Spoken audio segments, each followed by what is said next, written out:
Hello, everyone. I am reading from the book The Valley of Dry Bones: The Conditions That Face Black People in America by Rudolph R. Windsor, illustrated by L. Hagan. Real interesting book. Very exciting.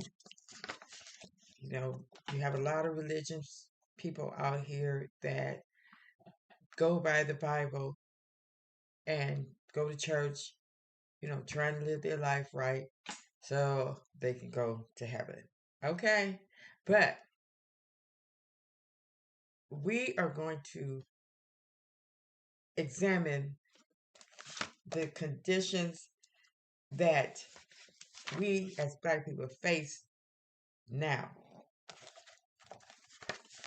and what could be done to have a better future. Because, like I said, we are only here for a moment. And we should use this moment to bring about a better world for the ones that comes after us. Because right now, we are just stuck in this mad world. But it's up to us to make it unmad, if that's the word, for our future. And that's our babies. Because none of us asked to be here. And we're here. We should be here because of the love of two people that came together. Or a person out of love wanted to raise us. And they did not bring us into this world to be tormented, oppressed, murdered, or die of a drug overdose. Okay, let's get into it. We're going to come here every week and read, examine, and understand. Okay? Now, this is the introduction. Economic, social, and political problems of Afro Americans. Introduction. With the many problems confronting the Black people in America, the economic problem is probably foremost in importance because it concerns survival, like meeting the bill payments. Later in this book, I shall deal with the social and political behavior of the Black people in America. In Chapter 3, I shall convey my reasons why I believe the Black man is trapped in a state of terrible social decay. Afterward, I shall give my solution to our manifold problems. In the meantime, I shall analyze, first of all, the negative behavior of the Afro Americans in the economic sector. Because of the increasing rate of unemployment among Afro Americans, especially the youth, the rapid immigration of Orientals, Koreans, Latinos, Vietnamese to America, it behooves me to explain some of the reasons Black people do not own more businesses and have a higher rate of employment. The Black people in this country don't control more business because of their false orientation and negative thinking.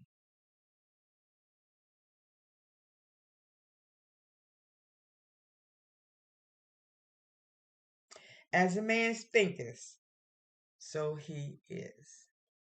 Gradually, after many years, I have experienced and learned that events and things in this world just don't happen by accident, but are caused by man, who is under the influence of the universal divine presence. Where there is action or deed, there will be, sooner or later, a reaction. This is universal law. For example, if you plant a seed in fertile soil and it gets proper rain and sunshine, the reactions is germination, growth. If you beat a child constantly without demonstrating love, the reaction would be fear or hostility. After the black man had been torn away from the umbilical cord of Mother Africa, brought to America, and devastated of his true history, culture, and language, some of the black leaders directed and steered the black masses toward the road of assimilation and extreme integration in every hostile aspect of American life, rather than directing the people to construct their own thriving communities and businesses. The psychological reaction to this kind of leadership took shape like a maniacal fever. Integration meant for blacks uniting with the white race in politics, businesses, and social entertainment. But black people had no bargaining power. White was right. It was the best and no less, people thought. The integration mania grew in such great proportions that black people, unaware of their glorious history, believed that to be black or dark skinned meant to be inferior. The saying from 1900 through the late 1950s was, if you're black, get back. Aside from the Moorish Americans, some Muslims, and Garveyites, and the black Hebrew Israelites, most black Americans believe in integration at any price, even at the cost of their lives at the hands of the Ku Klux Klan. To most black people, integration meant riding in the front seats of trains and buses, eating and sleeping in white restaurants and hotels, going to white theaters and movies, and working in any and all kinds of white businesses in order to be around white people with the purpose of dating and sleeping with them. With this kind of self hatred and integration, fever spreaded like wildfire. The reactions of the black masses was obvious. They thought, we don't want to establish any black businesses. We only want to work in the white ones and advance up the white society. Many years ago, I overheard a black man saying, if we establish black businesses, we shall be segregating ourselves. This is the fundamental reason why so few black people have businesses in America. However, there are other reasons. The second reason that there aren't many black businesses is that there is no tradition. The passing down of businesses from father to son, like you find among other groups. For example, the Italians have um, Gadio and Sons. The Jewish people have Levin and Sons. And the Irish has Donaberry and Sons. This is not to say that some blacks don't hand their businesses down to their children, but in proportion to other ethnic groups, blacks don't have many businesses to hand down. Another reason is that blacks are conditioned to work hours of 9 to 5. And in the beginning, to be successful, most small businesses must be open for at least 12 to 16 hours. In addition, many small businesses don't require a lot of money, but require a reinvestment of the profits. That is, a turning over the money you make back into the businesses. And many people can't afford to do this, especially if they have to hire help and have many other expenses. In this case, family support is necessary. Lastly, many blacks do not enter the business world because they feel that it is the white man's domain or the domain of other ethnic groups. Okay, I will end there and I will follow up with some commentary. Thank you. Look forward to reading some more. The next one is the attitude of black customers toward black businesses. Thank you.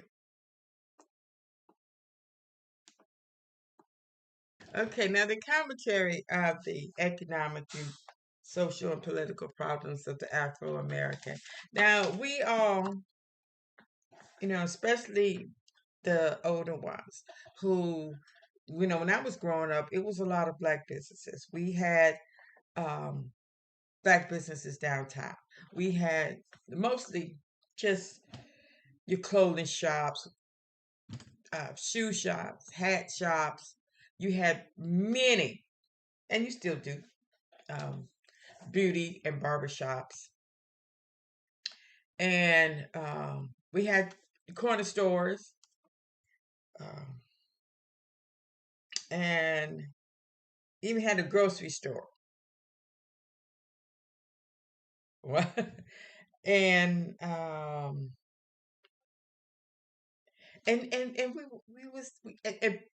of course we can't forget the bars and clubs. It was many, and in our way of thinking,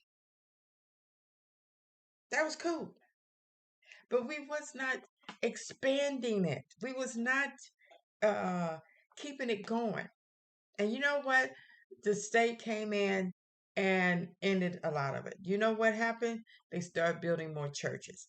So with that, you couldn't have bars within a few blocks feet of a church. So they had to close down the bars. And you know what happened? Uh,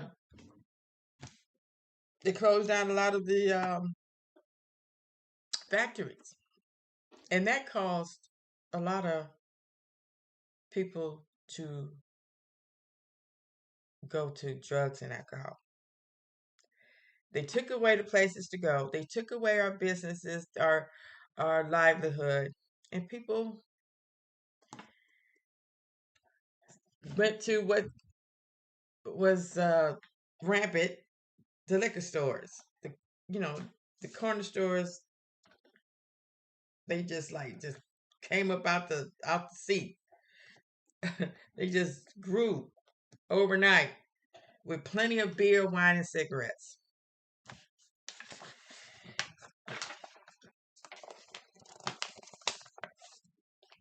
And we didn't know what else to do.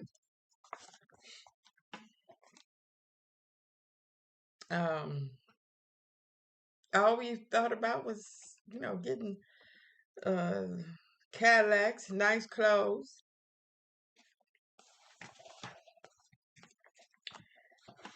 and then we wanted to work side by side too with the white people to build their business up, make them rich, and then overnight, uh, the foreigners took over the corner stores, and they didn't care about. They just wanted to make money,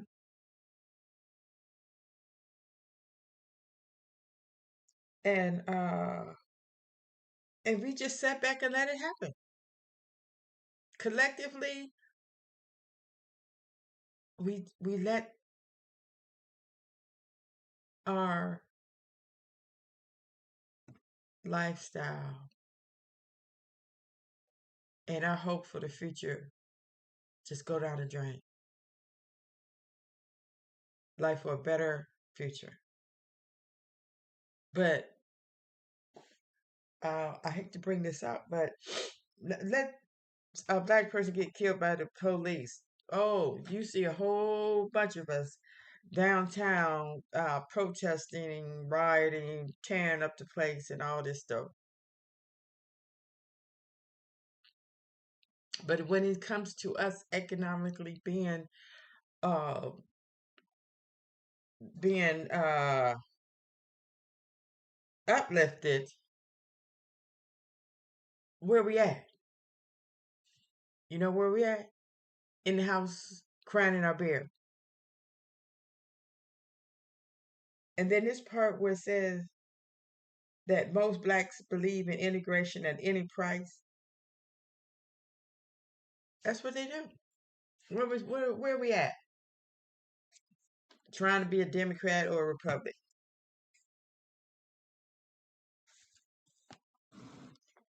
which none has really done anything for us. Trying to be in their business. Well, you see one or two there, here, and there. Um, and we're not supporting each other enough. We're not coming together. You know, when we get money, like when we got that money for that COVID relief, what did we do with the money? Went out and got fancy clothes, fancy wigs, fancy makeup. Who knows what? Fancy cars. I mean, we did not come together and try to build anything because we were too busy trying to outdo each other. We have no businesses downtown.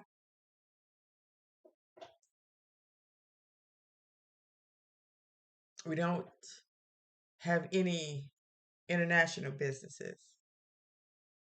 Not enough to make any difference. How many people go have black um, businesses that they have to get their stuff from? Third parties, or like I said, we have no bargaining power at all.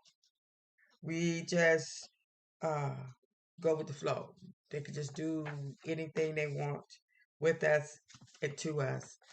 And this is the sad part about it is uh, a white man beat us up and we have to go to the white man to help us. What sense does that make? Okay.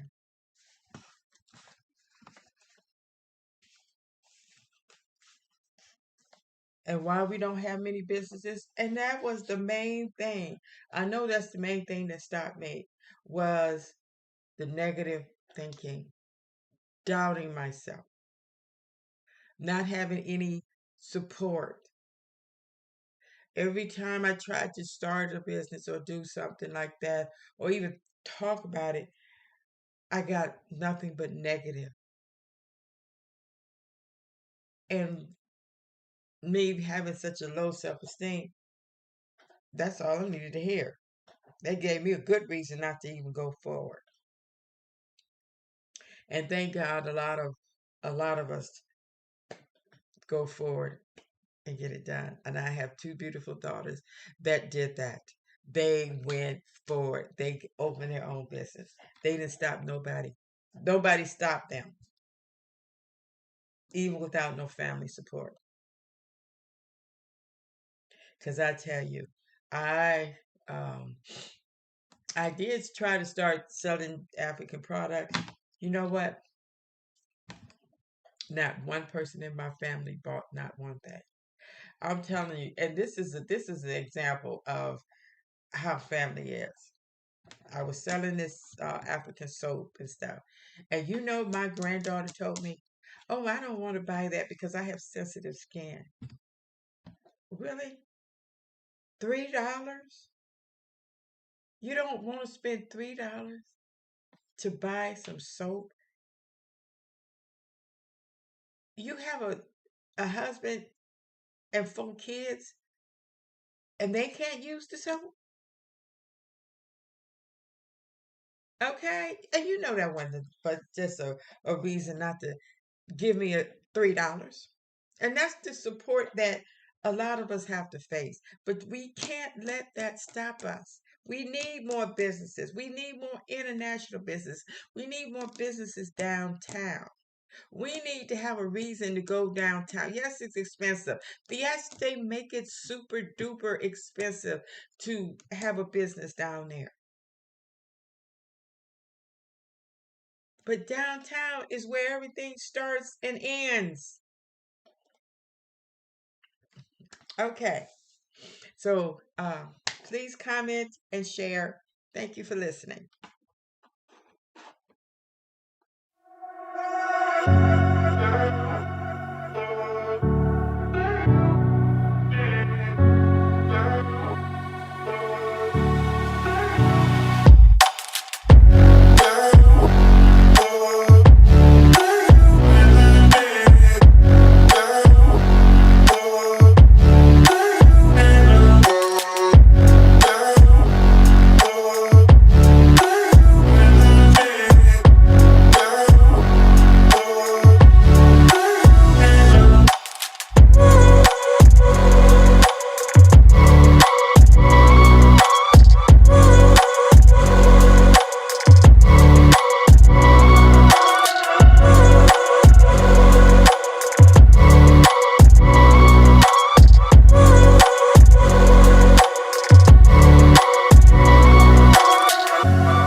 We celebrate 4th of July, 4th of July, which represent what? The independence from the British monarch in 1776. What do that have to do with black people? People of color, period? What? Not a darn thing, because we were still enslaved. And it'll be another almost 100 years before we are set free on paper.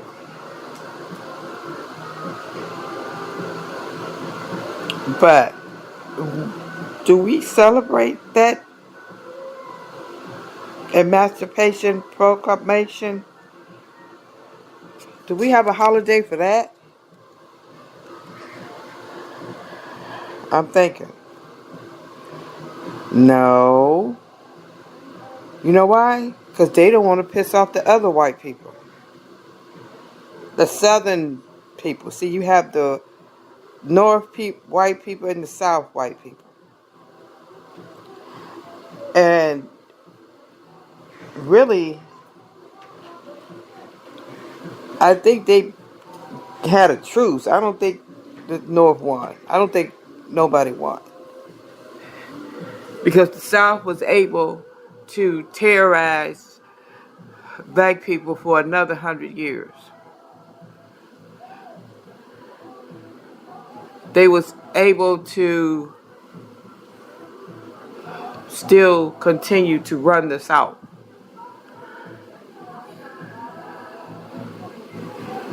You look at it, you know. I even heard one of those. It was a female, can't remember her name. She said, "Don't come down here getting our Negroes upset." And the black people that's down there, they seem to be okay with it. You know what they're doing with Jackson's? They're trying to turn Jackson into an all-white jury. You know? And now we celebrating this thing called the Juneteenth. We are literally celebrating us black folks being so ignorant that they didn't even know they was free until a year later, and we celebrating that. Why do we celebrate our ignorance?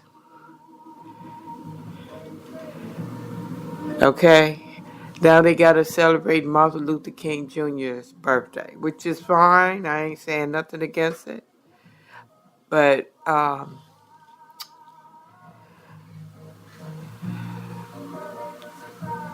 I just leave it like that. And you have some states in the South that don't even say Martin Luther King Jr. birthday. They say something else. I can't remember what it was. I'm going to look it up. Yeah.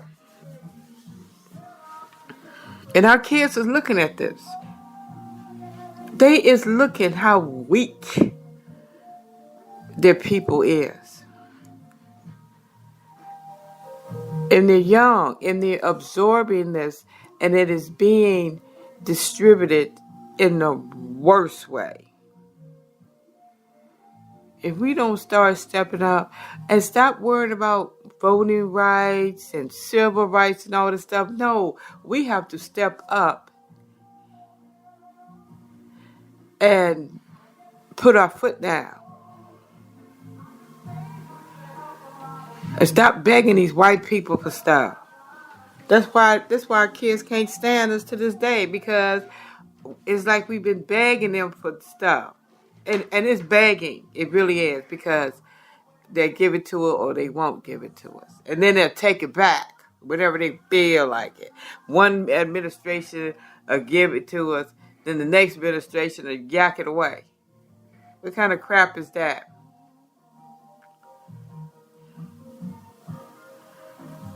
You know, and they've been always talking about asking for reparations. We should have been had reparations. You know, in one form or another. We need to start helping each other. We need to be united. We need to be united. That's the only thing that's going to help us. We can't keep going to the white man for help. We got to help ourselves. Like I said before, if we had been smart years ago, we would have all gathered and went to maybe a few states and helped each other build. No, but we got out here, you know, trying to have mansions and nice clothes, trying to mix with the white people. Now look at us now. Where have it gotten us now?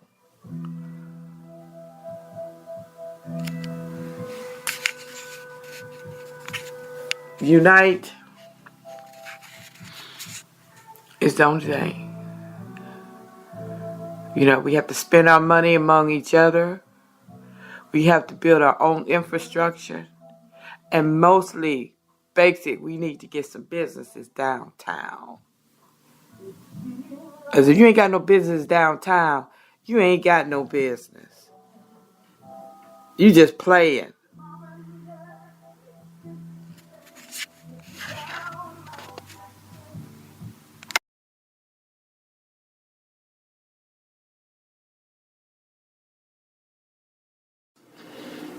Yeah, I was just looking at this. Ghana, the Black Star of Africa. And I'm like, that's what we need to be celebrating. The motherland. Yeah. And how our history was interrupted because of the evil others. That's what we need to be celebrating. The richness and the creativity and the civilization that our mother Africa gave us. Enrich, celebrate our greatness instead of celebrating the greatness that the white man gave us. We always talk about, oh, the first black Afro-American to be the mayor of Pennsylvania. Are we tired of being the first black person to do something? Where the truth of the matter is we was the first of everything. Before the whole world, and you know what? The whole world is still not occupied. But before the whole world became to being different nations and stuff, we were nation builders, the first civilization, the first to read and write. Yeah. So we're going to be celebrating our mother land of Africa. Well, you people, some people, they want to say, no, I came from this place, but everybody came from Africa. That was the start of civilization. And I believe that because just look at it, Africa has everything.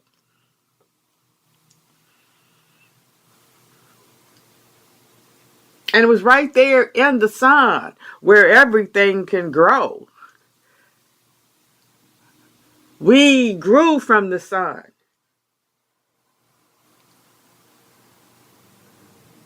And then, of course, we started being adventurous and started going different places. And the ones, and that's the way it was supposed to be. And sooner or later, certain people start going to China and all these other nations, and they formed their civilization, their race of people, their ethnicity, their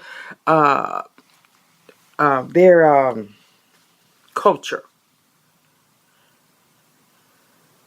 Because you know how big Africa is? There have been people and they didn't even know they even existed. Because I still say that we all came from Adam and Eve is bull crap. We all came from our own set of people.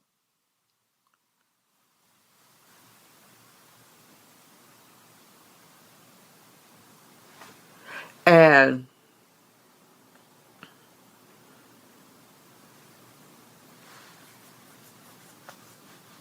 I'm gonna leave it like that. I'm not even gonna go on no further. Oh, it's almost time to go. I've been studying the First Amendment, the free speech, and we're not using it enough. We are not using our First Amendment constitutional rights. Where is the outcry about just two of many